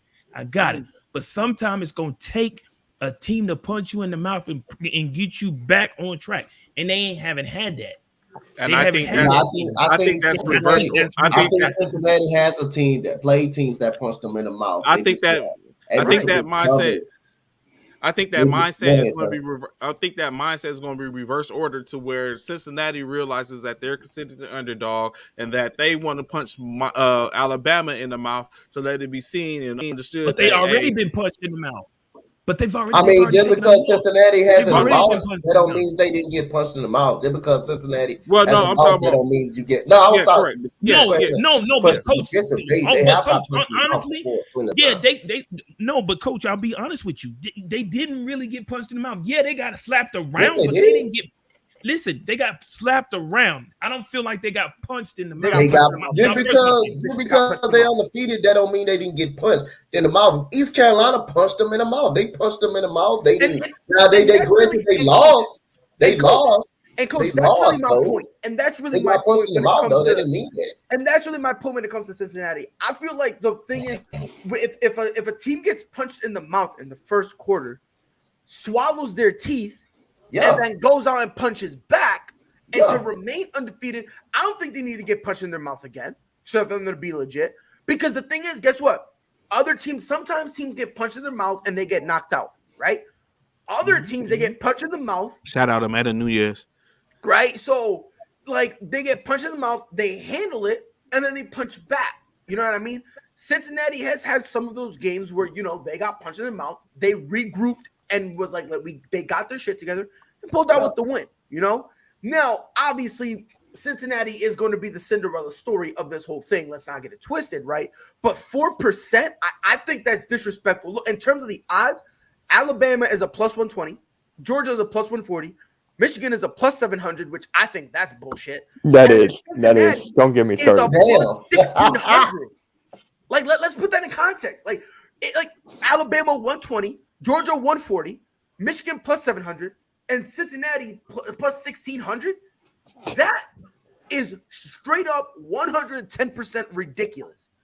Now, again, I'm not saying you need to put Cincinnati as the favorite. I'm not saying that. No. But we need to relax with the disrespect now. Like, you know what I mean? I understand they're not a big name school like Bama or Georgia or hell, even Michigan, but they're still good. No, I'm not. If they get blown out, they've been disrespected all season. They've been disrespected. If Cincinnati getting blown out, I'm not going to be surprised if they get blown out. But I'm just going to say, I'm not going to go in there and say they don't have a chance to win it because that's not the. I won't ever think like that. Yeah, because I think it really comes down to this game could go one of two ways. Either one, Bama blows the doors off them, or two, Cincy wins a very close nail biter. And I'm talking about, hold on, y'all for sure realize Cincy faced unranked teams, right? Well, first and foremost, Notre Dame was ranked when they played, but that's neither here nor there. That just proves you're wrong. And second of all, if you believe strength schedule is above everything, you're an idiot because they don't pick their schedule. So and Notre Dame picks their schedule. Notre Dame independent, they pick their schedule. Exactly. Come on, man. So if you're going to use strength of schedule, you can use it against Notre Dame because they pick their guys. Yeah. Since you don't, so I don't. Cincinnati on a win in Notre Dame. On a win in Notre Dame. Come on, man. Do better. Yeah. Houston was really good. Cincinnati was just better. Like, come on, let's do better. Yeah. Now to go back to the Michigan. Notre Dame is overrated and has always been overrated. Michigan is plus 700, which I don't get at all. That makes no sense. They've been disrespected all year, and until they beat Ohio State, finally, they moved them up the rankings. I'm like, where was this all year? Like after that Ohio State game. I don't know, man. I mean, like I said, and Jim Harbaugh won Coach of the Year. Yeah. Let's go, Michigan fan over here. I just personally, I'm looking at it, and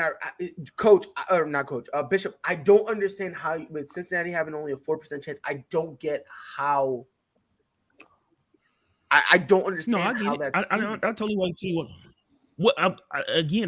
Like I said, I don't know why y'all surprised. They've been screwing Cincinnati, the UTSAs. I'm gonna tell you why I'm surprised, Bishop. Like they've been screwing them all season. So for them to get 4%, I'm surprised they gave them that much because I really would have thought they would have gave them less than that, to be honest with you. But this is I personally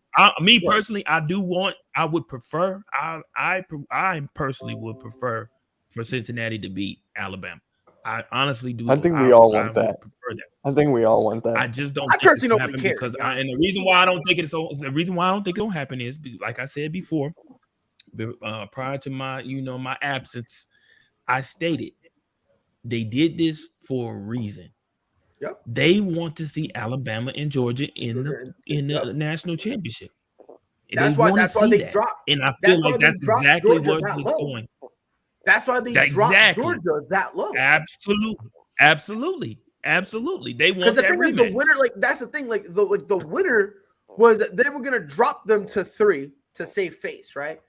But we all know the reason. They were never gonna put them at 4 because they don't want them in that. They don't want them to open up. They wanted to match it up where if we lay all our cards on the table and we cross our fingers and everything goes, we're gonna do everything in our power to make sure it's Alabama, Georgia, the rematch, hype that shit up. You know what I mean? So I do get that, but God, since plus 1,600 and then Michigan at 7, come on, we gotta do better. Yeah. We really gotta do better, bro. We gotta do. I feel like Georgia is going. I'm gonna be honest with you. Georgia's gonna mollywop Michigan. They're gonna mollywop with Michigan. I'm telling you that now. I don't know. For me, wow, that's they're gonna mollywop Michigan's defense. I don't know. Trey, let me. I'm gonna say something. I'm gonna put something out there, and I want you to, see if you agree with me or Bishop. I think based on your face, you might agree with me. I do have Georgia over Michigan, but again with the disrespect. I have it. No, not really disrespect. I have it close. Okay. I don't see this, I don't see this being anything over a 1 possession game. I'm talking about at most a touchdown. At most. Trey, am I bugging? I wouldn't say you bugging. Nah, I would even go. Maybe I'm bugging. I would even go as far as say Michigan might have a good chance of slaying that beast as well. To where it's an elimination of the whole SEC. It's the SEC-less national championship where you have Cincinnati versus Michigan for the national championship. Stop it! Nobody's gonna watch that. Nobody's gonna watch that. I'm be 100% honest with you. Seeing that, I wouldn't mind it. Nobody's gonna watch that. I feel like if we see that, something new, something fresh.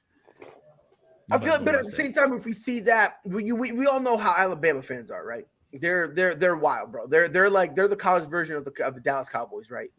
If they lose, it's everyone else's fault but theirs. The loss doesn't count. It doesn't matter. I mean, me personally, Michigan and Cincinnati.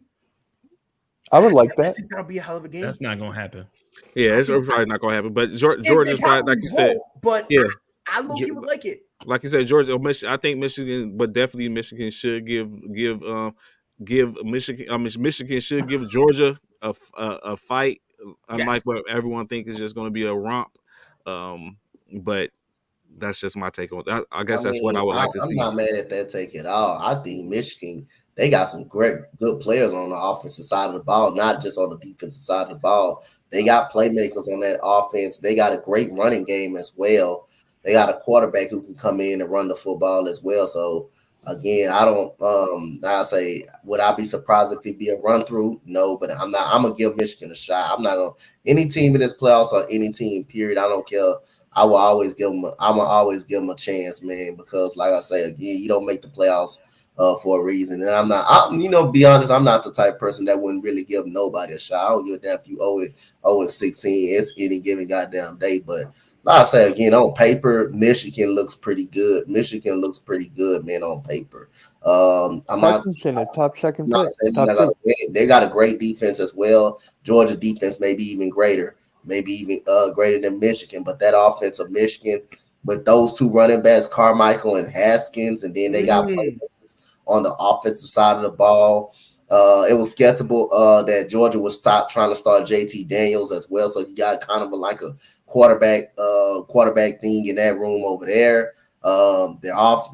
But if Georgia don't run the ball, if Georgia can't run the ball that good, I will afraid this game can be a different game, man. This game can be a different game. If Georgia can't get off with that running game, like they haven't been off against Alabama. Georgia might be on the ropes for a little bit in this game. I know you got Pickett, but he just played one game. And hey, I'm telling you, the key for Michigan, they have to stay. If they stop the running game, it might turn into a slugfest, a boxing match, a chess match. More. Mitch, referring to your beloved Michigan Wolverines. Georgia so far as of right now is a 7.5 point favorite over Michigan. Now, do you believe that they're being disrespectful, or 7.5 kind of it's all right? I'm kind of in the middle. Because Georgia's still they're one of the best teams in the country for a reason. So that is and disrespect. I mean, where was this all year? And Michigan's always been that underdog. Michigan's always been coming to fight. So I think 7.5 is realistic, but I still have Michigan winning. Yeah, that's realistic. I agree. It's realistic. You say you basically gonna lose by a touchdown. It's possible they could. That's possible. Right. I say the field goal. That's better than saying Cincinnati have a 4% chance. That's better than that. And I was about to say, going on to the Alabama game, they are a 14.5 point favorite over Cincinnati right now. I mean, I don't want to ask if it's disrespectful or not, because, like I said, I think it couldn't go down one of two ways. Either Cincinnati gets the doors blown off them, or Cincy wins a nail biter. But 14.5,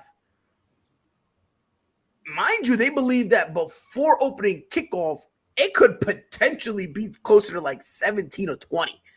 You know what I mean? At this point, 14.5, I'm not going to go as far as saying disrespectful, but at some point, when is the Cincinnati disrespect going to stop? And, people are going to say at the bare minimum, you know what? Cincy's all right. It's not going to stop until they win a national championship. Like, even let's be honest. Even if they was to beat Alabama, they're going to find some narrative to basically state that they're going to if they're going to find some type of narrative to say why it didn't happen. Maybe Bryce Young had a bad game, or there was a fumble, or something like that. They're going to find a narrative to basically omit the fact of Cincinnati came out and played a miraculous game. So then the next one they go on, whether it be Michigan or Georgia, then they're going to have to beat them in order for them to clearly get their respect. And then it might not even happen then. But at the end of the day, the same narrative that they've been talking about, they don't play anybody. If Cincinnati could come out successful in this sense, then it's like, what can you say then? They play the top teams in the country from per what the CFP says, and if they come out successful, what can you say then about the other conferences across that's outside the Big Five? Bishop, obviously you are on the committee side with the Cincinnati disrespect. You think Cincinnati is horrible. You said that if you could, you would stomp on their flag. Strong words from a guy who just lost Lincoln Riley. Let's say Cincinnati somehow, my bad, I'm corny. Let's say Cincinnati somehow wins it, right? They win it all. Mm-hmm. For you, Bishop, as an individual who doesn't really believe that much in Cincinnati, you just think they're there. Is that fair to say, Bishop? No, I don't. No, that's not fair to say, because I believe in Cincinnati. They're undefeated for a reason, so I wouldn't say that. All right. Do you believe the 180 was so quick? I got dizzy. I'm just throwing that out there real quick. But Bishop, let me ask you something. Let's say Cincinnati wins this whole thing. We'll cross that bridge when we get there, brother. Just bear with me. Okay. Trey, you know what I'm talking about, right? That whole you know what? I'm so sorry. I was thinking to myself, like, I'm finna sit up and stir this up because I picked Oregon to beat Oklahoma in their bowl game. But go ahead. You're so petty. That's what I was sitting up thinking. I'm not gonna Pac-12, baby. Pac-12. This is what we wrote. Pac-12, Big 10. Let's go. You know what? Nah, I want to have fun. No bullshit. I want to have some fun with this shit. So man, stop it, bro. Somebody stop the madness. That's what I was thinking. That's why I completely zoned out. I'm sorry. Somebody stop the madness. Pride. Next time, just mute Trey's mic, man. Don't even allow him. Because I love the smoke. I love the smoke. I love the smoke, man. Look, let me ask you something. Do you genuinely believe, let's say somehow Cincinnati wins it all, right? They go, they handle their business, they beat Bama, and they beat either Michigan or Georgia, whatever the case may be. Are you with Trey thinking they might get some respect then? Or do you think that regardless, there's always going to be some narrative, some excuse, something where they go, doesn't really matter? No, I totally believe if they do run the table at this end of the beginning of, should I say, the beginning of 2022, you have to give them their respect. Their respect is definitely deserved by that point because they proved all the critics wrong. They proved everybody who had any reserve in regards to Cincinnati wrong. And they proved it to themselves and their coaching staff and their organization as well as their university that they are the best team in the nation at this year. So yeah, I feel like they will give them the respect now. However, my question for you, Pride, is, and everybody else on here is, if they do run the table and they do win, my question is, do they come in ranked in the top 10 for the next season? No. I'm with Trey. I believe, listen, I wholeheartedly believe in terms of rankings in any sport, whoever just won needs to be number 1, and whoever they beat needs to be number 2, right? I feel like that should be the first ranking, right? That's how it should fall out. Ranking, you know what I mean? Should be in the order of them losing. So basically, the top 4 guys should be 1, 2, 3, and 4. Cincinnati, Alabama, right? Michigan and Georgia. Those should be the top 4, right? Then after that, you go from there. Okay. However, I'm with Trey saying, if they do it, it won't matter because they're going to sit there and say, and again, this really comes down to the committee just saying bullshit and the casual fans who don't understand college football, who don't watch it, who just watch the bowl game every once in a while because they forgot it was Sunday and thought they were watching the NFL, right? Those fans cheer for them.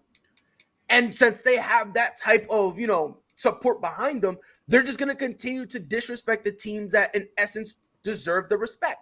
I wholeheartedly believe next year should Cincinnati be in the top 4, 100%, because they're in the college playoffs.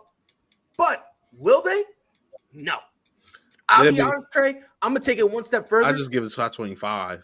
I'll be honest, Trey. I'll be shocked if they make top 25.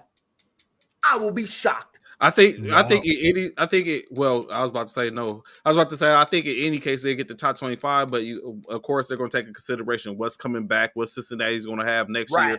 So if they do lose to Alabama, depending upon what they have coming back, we all know the Ritter is going to be gone. So I don't know who the backup is and how efficient they are. What the recruiting class is looking like, today's National Signing Day, early National Signing Day. Shout out to the Trojans. But in any case, they're going to in any case, it just depends on that. So I don't know. Really? Shout out to the Trojans. He talking about the condom. He ain't talking about the team. Anywho. Yo, Tom Bishop. You a hater. Let my man be great. Let me ask y'all a question. Because Anthony Price, he actually had an interesting conversation. Let's say Alabama loses. Doesn't matter where they lose, as if they're as long as they're not the champions. Do you think next year they will be number 1? They're gonna be there's no way they can be. They can't. There's no way they can be number 1 if they lose. They can't be number 1 if they lose. No, they can't. I think they can. There's no way I think they could. I think they would. Bryson How do you put them at number 1 when their quarterback? But when their quarterback is going to be gone again, that's enough. Their quarterback is gone after this season. So how do you put them 1? But they're gonna bring. They're gonna bring the top recruits in. But here's the thing. They're gonna bring those guys in. They're gonna have some guys. I get that, Coach Dante. I get that, but how are you gonna put them over Alabama? How you gonna put them over Georgia? Listen, that's just how the committee gonna do it. I wouldn't say I would put them. That's how the committee gonna do it. We all know that. Yeah. You're not going by my statement. You're going by the committee. So I don't even think that Bryce is. I think Bryce is gonna play another year. He needs to. Right. He needs to. You think Bryce is going to give him another year in Alabama? Yeah, I think it's already room that he's playing another year. Listen, I think he'll leave next year. Even if they win, you think they can give him another year? Bishop, let me ask you a question. I'm putting it to you this way. If Bryce Young goes to the professional level, it's not going to look pretty for him. Kid is not ready. But let me say this, Pride. Let me say this. He just won the Heisman, and he wins a national championship. What reason does he have to come back? To get better. Yeah, exactly that. Like, yes, so yes, this year you can do. Listen, you can do that under. You can do that under a seasoned NFL quarterback. You can do that under a seasoned NFL. He can't. True enough, he can, but that depends upon who drafts him. If that's the case, that's true. So that's what. Exactly. That's why I think he would still be better suited to play another year in college. Keep this in mind, though. You're taking a chance on your draft if you go back to Alabama and play again, and God forbid you get hurt. All right, think about it like this. I mean, it depends on his draft position too. Hold on, time out. Let me say one thing. Who would be drafting him if that? Who would be? Who's got the first pick right now? The Jets. Detroit, and Detroit's not taking a quarterback. They better take 800. I'm just saying, it depends on your draft position too. If you're coming out, if you get drafted in the first round. If he's getting drafted, if his agent come out today and say you're definitely a first round pick, or analysts to scout this guy as a first round pick, then he may come out. He may make a decision to come out. But you haven't heard Bryce. You haven't heard his name. You haven't heard his name in the first, second round. We haven't. No. Okay, so you don't come out. Don't do that. Drafted, no. Yeah, you're not gonna come out. You're not gonna do that. You're not gonna come out. Yeah. I feel like to me, this is just me. This is just my take on it. I feel like if Bryce goes in and they were to win it, I feel like he's coming out. And the reason why I say that right now is because the reason why y'all ain't heard nothing about Bryce coming out or not yet is because they're trying to see whether or not they're gonna make it to the national championship. If they make it to the national championship, listen to me. If they make it to the national championship, I truly believe it really will be a 50-50 chance for Bryce to come out.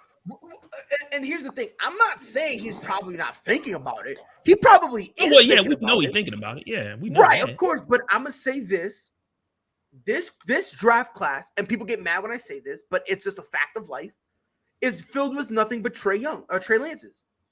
Fact. That's really all it is. Fact. Guys who really aren't ready. This is probably the weakest draft class in a while. No. Not probably. Don't be nice to them. This is the weakest in terms of quarterback, the weakest draft class I've ever seen. In a while, yeah, agreed. In a long time. Right? Yeah, right. And like there is not one guy, like for instance, last year, every quarterback taken, aside from Trey Lance, was like they need to go out there and play. Right.